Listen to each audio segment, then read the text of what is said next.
Hi, I'm Roberta. Welcome to my kitchen. Today I'm going to show you how to make a super simple side dish of rice with crispy garlic and ginger.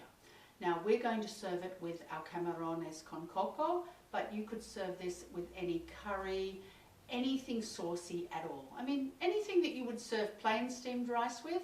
This is just a nice way of dressing it up a little bit. So I have some basmati rice in the rice steamer cooking, and we're just going to prepare a little bit of garlic and crispy ginger to go on top. Now I find just a bit of a whack with the knife is the easiest way to loosen the skin on the garlic, to peel it so that it comes off quite easily. And we're going to slice it as finely as we can. So that's going to depend on your knife skills.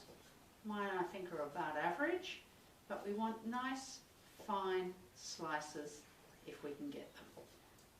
And a trick that I've learnt along the way when frying garlic, and I learnt this from Mark Jensen actually during our month of Vietnamese, is to start it off in cold oil. If you pop it into oil that's already hot, it caramelizes so quickly that you really don't have time to cook it through. So I have about 1/3 of a cup of vegetable oil here. I'm going to pop my garlic in there. In just a minute, when it's all ready, we'll pop it all onto the stove. And then it's just a question of a few minutes stirring it so the steam can escape and the garlic can colour evenly and crisp up. Then once that's done, we'll do the same with a little bit of ginger that we've cut into matchsticks.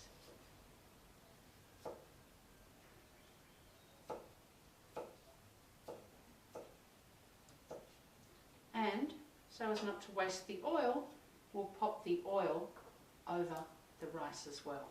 So our ginger just into thin slices, probably not as thin as the garlic because we're going to stack these up and cut matchsticks out of them, but still quite thin.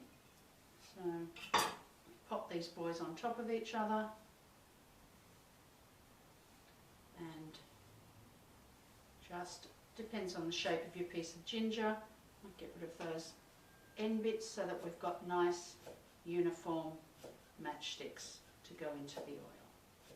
So if you've got a lovely little pot like this, it's ideal, but just do it in the smallest pot you have.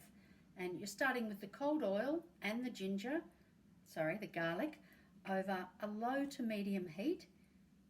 And this is one of those dishes where it's just about a little bit of patience. We just need to leave that start to simmer in the oil, and then stir it, watch it for a few minutes, and take it out when it reaches just the right golden point. So after a couple of minutes, that's starting to bubble away, so we know that the oil's hot enough that the moisture in the garlic is starting to evaporate. Now we just want to keep an eye on it, give it a stir to make sure that it's not going to be soggy, that all that water can get out, and that it colours evenly. It'll take another couple of minutes and then it'll turn golden, and we want to get it out of there quite quickly. So you can see that's just starting to colour.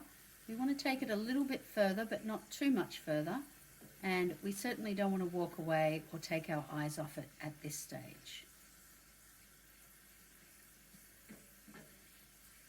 You just need to try and make sure that those blonder pieces are getting in under the oil to colour evenly. So a bit of a constant stir at this stage is a good idea. So that's as far as I want to take that now. Off the heat, onto some paper to drain. I guess commercially they just dump it into a strainer, but we want to save all that delicious oil. We're now going to put the ginger in that, and then we're going to use that beautiful flavoured oil over our rice. Now the ginger doesn't contain as much sugar, so it's okay to go into the hot oil, and it's just going to take another minute or two until that's nice and crisp. Basically when it stops frothing, it's going to be ready. And that's still bubbling away a little tiny bit, but nothing like when it first went in. So most of the moisture has evaporated, and we can just scoop that lovely crisp ginger onto some baking paper, onto some paper towel to drain. So here we have some beautiful steamed basmati rice. We're just going to put our ginger and our garlic over the top. Now, honestly, I think I've taken this garlic just a touch too far, so don't be afraid to make it a bit paler than that, because it does get bitter very quickly. Mind you, I like that bitterness. And then over the top goes the oil. Now, if we were doing this ahead of time, and you certainly could, I'd just reheat that oil and pop the ginger and the garlic in it for a second to bring it back to heat and then pour it all over. But that's literally just come straight off the stove.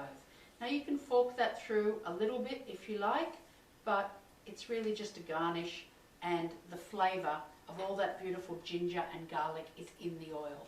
If you use a larger saucepan, just put about 1/3 cup of oil over the rice, pop the rest, let the rest cool down, pop it in the fridge and use it in salad dressings or stir fries, because it has got all that beautiful ginger and garlic flavour, and it's a shame to waste it.